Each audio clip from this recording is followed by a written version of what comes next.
Ce dimanche 5 mars dans l'Hexagone on célèbre la fête des grands-mères. Si Laurence Boccolini a perdu la sienne il y a bien longtemps, elle a tout de même souhaité rendre un bel hommage à celle qui aujourd'hui encore guide ses pas. Laurence Boccolini n'est pas seulement la terrible animatrice à la cinglante répartie qui terrorisa autrefois les candidats du maillon faible. Ceux qui l'aiment et la suivent depuis longtemps savent que ses colères sont justes et que la présentatrice de Tout le monde veut prendre sa place déteste l'injustice et est toujours prête à défendre la veuve et l'orphelin.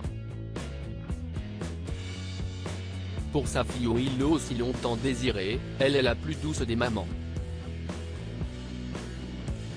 Et lorsqu'elle entr'ouvre les portes de son histoire familiale, s'y est toujours avec tendresse et une grosse pincée d'humour, comme le jour où elle avait évoqué l'expérience américaine de ses arrière-grands-parents et de son grand-père, exilé dans l'État américain du Minnesota.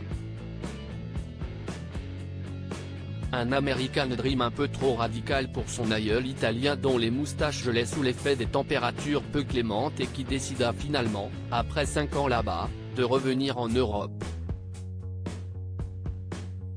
Je suis donc passé à ça de vivre à Walnut Grove et de tomber en courant dans les champs de marguerite, avait-elle raconté avec humour. Ma manière à moi de la garder en vie. Mais en ce 5 mars, l'Hexagone célèbre ses grands-mères. Une fête qui a rendu Laurence Boccolini d'humeur mélancolique. Sur son compte Instagram, l'animatrice récemment endeuillée a pour une fois mis de côté son sens de la répartie, ravageuse, pour évoquer, avec nostalgie, une personne chère à son cœur, et depuis longtemps disparue. Chérissez vos grands-mères tous les jours, même si ce n'est pas leur fête. Serrez-la, dites-lui combien vous l'aimez et combien elle compte dans votre vie. A commencé la maman de Willow. J'ai peu de souvenirs matériels de la mienne et je traîne avec moi cette photo bien abîmée partout. Mais elle remplit toute ma vie depuis son départ. Elle s'appelait Vittoria et je l'aimais follement, la photo en est la preuve. J'avais 7 ans lorsque la maladie me l'a prise en quelques mois. Je pense à elle très souvent. Je fais ses recettes de cuisine, ses points de tricot, ses trucs pour soigner les gros rhumes, ma manière à moi de la garder en vie.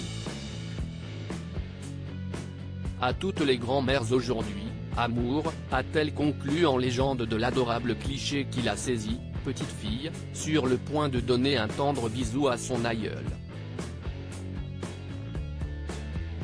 Une publication qui n'a pas manqué d'émouvoir de très nombreux internautes qui n'ont pas manqué d'évoquer, eux aussi, leurs tendres souvenirs.